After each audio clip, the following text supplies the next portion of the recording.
hari ini melakukan irigasi hidung untuk kelancaran PCR besok.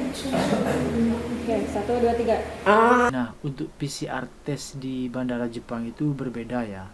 Jadi kita tidak di swab, nanti kita dikasih cup.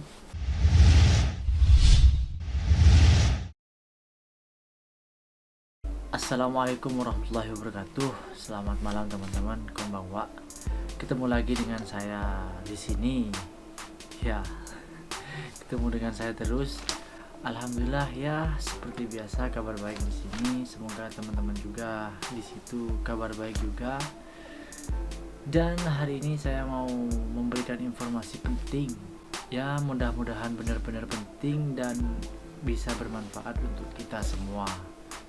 Jadi hari ini saya ingin memberitahukan informasi terkait persiapan ketika menjelang PCR test untuk berangkat ke Jepang. Dan bagi teman-teman yang sedang mempersiapkan diri untuk berangkat ke Jepang, Anda berada di video yang tepat. Oke, dan saya harap buat teman-teman yang menonton video ini, kalian sudah siap semua terkait pemberkasan seperti visa dan berkas-berkas yang lainnya yang mau dibawa ke Jepang. Jadi di dalam video kali ini kita fokus di pembahasan untuk persiapan ketika menjelang PCR test. Apa saja? Oke, kita simak videonya. Seperti yang teman-teman ketahui, kita saat ini dihadapkan dengan pandemi dan ditambah lagi dengan hadirnya virus varian baru yaitu Omicron. Jadi di kondisi seperti ini kita harus lebih mempersiapkan diri, utamanya menjaga kesehatan tubuh kita supaya tetap fit dan lancar ketika menjelang PCR test. PCR test ini ketika mau berangkat ke Jepang, pastinya kita melakukan PCR test di Indonesia atau sebelum berangkat. Jadi untuk hasil PCR testnya itu berlaku 72 jam. Dan tentunya itu kan mepet sekali dengan pemberangkatan. Jadi jangan sampai ketika kita tes hasilnya di luar dugaan kita, sehingga bisa menghambat keberangkatan kita nanti. Ketika sudah hanya tinggal satu langkah lagi, malah tertunda. Jangan sampai seperti itu.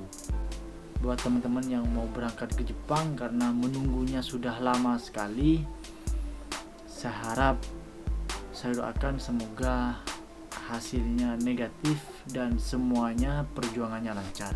Amin. Oke, karena pembahasan di video kali ini kita fokus ke persiapan menjelang PCR test. Yang pertama yang harus kita lakukan, berdasarkan pengalaman saya dulu, menjelang pemberangkatan, menjelang PCR test H-2 minggu itu saya melakukan karantina mandiri. Jadi tidak mesti yang patuh banget terhadap protokol kesehatan itu akan nanti hasilnya negatif pada waktu menjelang PCR test. Tidak mesti seperti itu, cuman ini adalah bentuk ikhtiar kita. Kalau nanti hasilnya memang di luar dugaan kita, ya mau gimana lagi. Yang penting yang pertama yang harus kita lakukan yaitu ikhtiar. Nah, selama karantina mandiri ini, yang perlu kita lakukan yang pertama adalah olahraga dan menjaga makanan-makanan yang sehat atau yang bergizi, serta memperbanyak makanan-makanan yang mengandung protein agar metabolisme dalam tubuh kita itu menjadi lancar. Kalau metabolisme tubuh kita lancar, dan otomatis pembuangan sampah di dalam tubuh kita itu menjadi cepat keluarnya. Maka dari itu penting sekali untuk membuang sampah-sampah yang ada di dalam tubuh kita supaya virus-virus, bakteri-bakteri itu keluar. Ya, teorinya seperti itu. Kalau bicara teori tentang metabolisme dan virus, sepertinya video ini akan panjang nanti. Jadi saya akan kasih beberapa tips dan semoga membantu.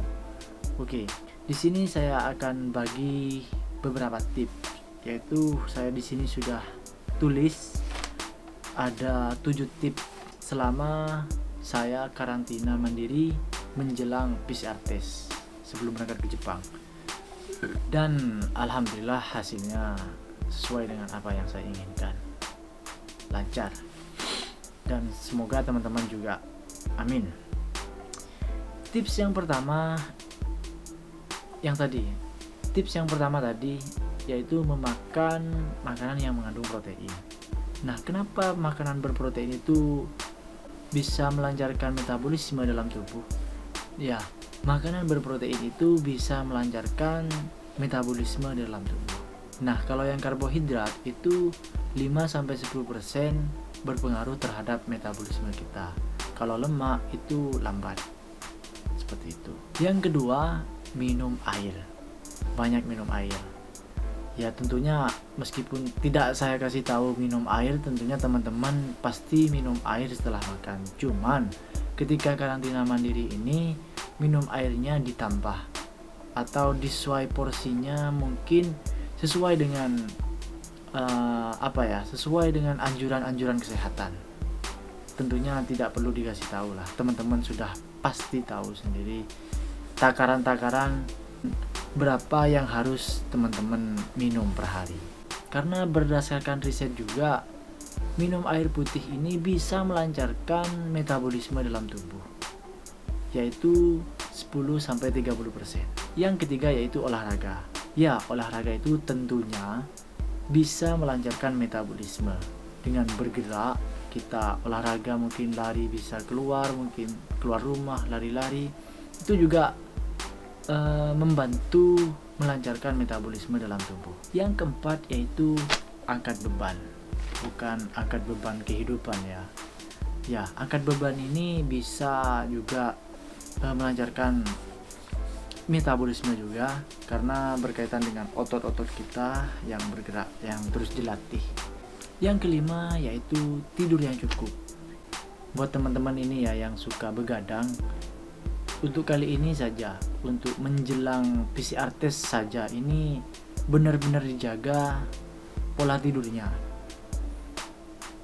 Maksudnya jangan terlalu banyak tidur dan jangan terlalu juga kurang tidur. Diseimbangkanlah, diatur sendiri. Memang ada penelitian bahwa tidur itu akan memperlambat metabolisme tubuh, tapi kalau kurang tidur juga nggak baik. Nah, mungkin yang dimaksud yang terlalu banyak tidur itu yang akan memperlambat metabolisme. Jadi tidurnya harus pas, diaturlah. Yang keenam yaitu jangan lupa tertawa. Ya, ini penting sekali. Karena kenapa? Dengan tertawa kita itu akan mengeluarkan hormon dopamin. Nah, ini juga kalau kita berbicara tentang hormon, ini nanti akan panjang. Ya, kenapa tertawa itu penting? Pokoknya kalau kita bahagia, tertawa gitu, hormon dopamin juga keluar, metabolisme kita juga lancar, pokoknya longgar lah, badan itu segar gitu kan. Rasakan sendirilah, orang yang banyak tertawa, banyak yang hal-hal yang menyenangkan dengan yang sedih terus, itu rasanya beda. Ya, bisa dilakukan dengan berbagai cara, nonton video lucu atau bercanda dengan teman, seperti itu. Oke, yang ketujuh, yang terakhir, yaitu minum kopi. Jangan lupa seduh kopimu, sudahi sedihmu, teman-teman. Ya, dengan kita minum kopi ini, berdasarkan riset atau penelitian, ini mempengaruhi metabolisme dalam tubuh kita. Bisa berpengaruh 3-11%. Jadi jangan lupa minum kopi. Ya, kebetulan saya nggak bikin kopi, jadi pengen ngopi. Oke, semoga tips ini bisa membantu Anda selama karantina mandiri. Nah, selanjutnya ini tips mungkin perlu orang yang sudah ahli. Pada waktu saya menjelang PCR test H-1 itu saya melakukan irigasi hidung atau nasal washing. Nah, ini mungkin perlu tim-tim yang sudah ahli di bidangnya. Karena waktu itu kita memang semuanya yang berangkat tenaga medis dan sudah berkompeten. Kita melakukan irigasi hidung sendiri di asrama, di LPK dulu. Nah, untuk irigasi hidungnya ini sebetulnya banyak sih tutorial dokter-dokter yang sudah menjelaskan di YouTube. Mungkin teman-teman kalau nggak mengkhawatirkan, percaya diri, mungkin bisa dicoba aja tips-tipsnya. Tapi saran saya sebaiknya dilakukan sama orang yang sudah ahli. Untuk irigasi hidung ini efektif sih, bukan untuk hasil yang negatif, cuman dengan kita membersihkan hidung kita, dengan kita irigasi hidung kita, mungkin mengurangi lah bakteri-bakteri atau virus-virus yang menempel di sekitar rongga-rongga hidung kita. Karena nanti yang dilakukan kan PCR test, yang di swab. Nah, penting menurut saya. Kalau tidak bisa dilakukan, saran saya juga setiap harinya, jangan H-1 juga, setiap harinya, bahkan setelah PCR test mungkin bisa dilakukan, yaitu istinsyak ya, namanya kalau di agama Islam itu istinsyak. Sebelum berwudu kita kan biasanya disunahkan untuk istinsyak, yaitu menghirup air sampai kerasa ke kepala gitu. Itu seperti itu rasanya kalau di irigasi hidung, hampir sama. Tapi kalau yang di irigasi itu lebih dahsyat, cuman harus dilakukan sama orang yang profesional. Tapi kalau kita istinsyak setiap hari, insya Allah bakteri-bakteri yang ada di rongga hidung atau di badan kita bisa terkendali. Ini mungkin video waktu kita irigasi hidung bersama teman-teman. Hari ini melakukan irigasi hidung untuk kelancaran PCR besok.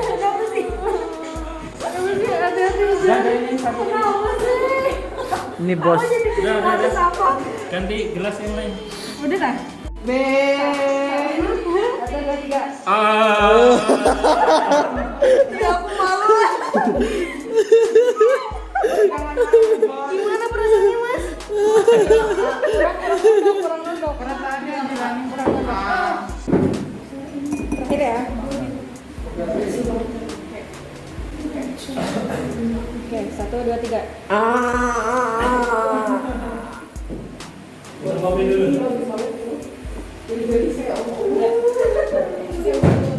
Terakhir ya. 1, 2, 3. Kamu aja nggak bener. Dan saran saya sebelum mendarat di Jepang, jadi sebelum landing, saran saya ya cuci mulut tadi. Kalau saya dulu bawa sikat gigi kecil sama odolnya itu untuk di pesawat. Pokoknya sebelum PCR test harus kondisinya segar dan sehat. Nah, untuk PCR test di bandara Jepang itu berbeda ya. Jadi kita tidak di swab, nanti kita dikasih cup dan di situ kita suruh ngeludah ke cup itu sampai batas yang sudah ditentukan. Nah, kalau sudah selesai kita tutup dan diserahkan ke petugasnya. Dan hasilnya nggak lama, kita menunggu sampai hasilnya selesai. Setelah hasilnya selesai ya ikuti aja peraturan karantina yang terbaru saat ini. Dan di karantina juga tetap menjaga protokol kesehatan atau menjaga tips-tips yang tadi. Dan sekian dari saya. Ya, semoga tips ini bermanfaat lah. Mungkin dari teman-teman ada tips-tips yang lain yang bisa bermanfaat juga untuk teman-teman semua, silahkan dicoba. Pokoknya yang terbaik untuk kita semua silahkan dilakukan. Oke, sekian dari saya. Semoga lancar semuanya.